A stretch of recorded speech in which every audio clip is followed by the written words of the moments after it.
What does ballet in common with the Olympics, and should it? While the Olympics only happen once every 4 years, they arm us with enough excitement and patriotism to last a while. From Simone Biles staking her claim as the world's foremost gymnast, Michael Phelps going out with a golden bang, and various records shattered by the world's most exceptional athletes, the summer 2016 Olympics were nothing if not memorable. Of course, being the bunheads that we are, it is impossible not to draw parallels between the elite athletes in the Olympics and the elite artists that make their home in ballet. After all, both devote years to training, maintain strict discipline, and are passionate about reaching the highest possible level in their area of expertise. So questions remain: could ballet benefit from the spotlight and media buzz that follows the Olympics?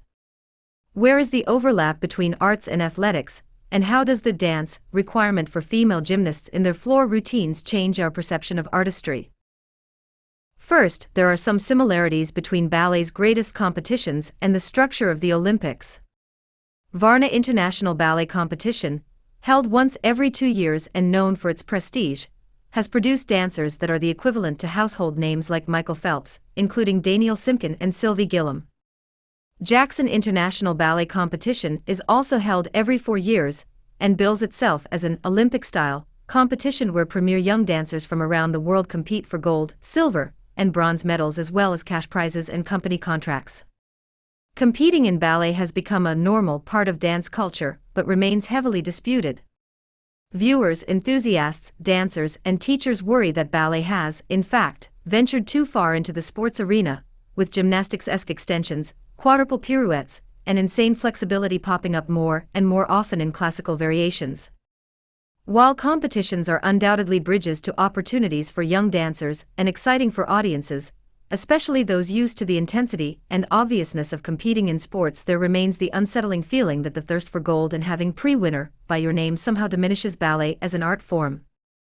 This becomes particularly thought-provoking when you consider it through the Olympic lens.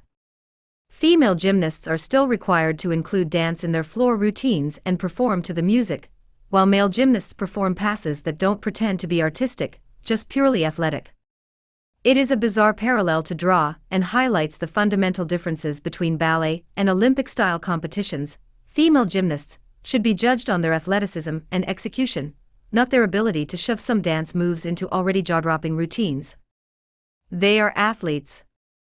Should we expect them to be overtly artistic too?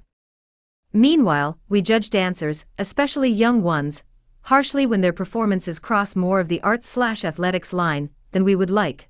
I've seen one too many comments on variations videos condemning the dancer for being too gymnastics. Why? Being a gymnast isn't an insult. They are exceptional athletes. The catch is, to be a truly great dancer, you have to be an artist. Can we judge artistry?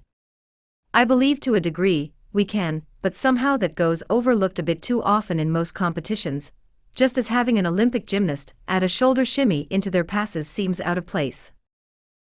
To determine whether ballet would benefit from Olympic levels of attention, we have to think about what we want ballet to be, a conversation that has seemed conflicted especially within the last decade.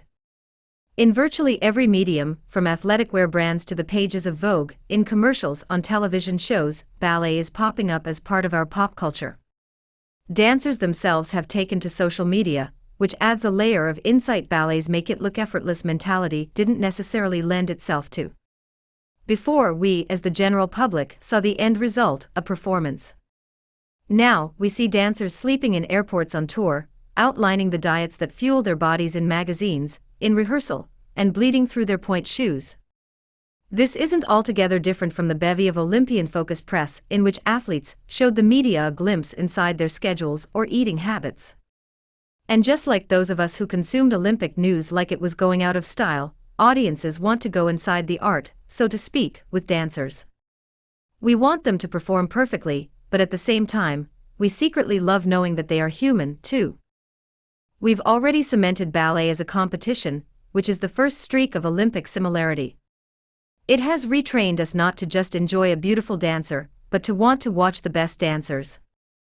Another gap between ballet and Olympic sports: those sports can be graded, much like math, on how precisely they add up and the times they are completed in.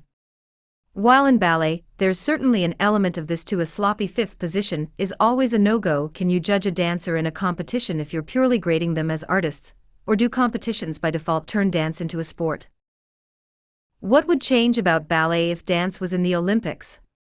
Well, increased public visibility is a significant change, but when your audience changes, so do the expectations. People looking to be wowed by athleticism may not value the artistic prowess of a dying swan or flirty key tree. Would we expect Michael Phelps to smile while he breaks thousand-year-old records? No, because Michael Phelps is an athlete. So, what are dancers and how does that relate to dance's future, the Olympics, and the great arts versus athletics debate? Ballet would always benefit from more visibility, because that visibility could lead to more funding, which, in turn, could create job opportunities, thus allowing more dancers to pursue ballet as a career. Dancers are unique. They require the physicality of athletes, the fierce spirit of Olympic competitors, but also artistry of the highest order. In a way, ballet transcends both elements of athletes and artists. So, dancers shouldn't be Olympians. Dancers should be the elite, intense competitors in the area they have devoted their lives to, much like Olympic athletes. They should be dancers. Athletes go for gold, they work to break records, they score, slam dunk, and cross finish lines. Dancers create.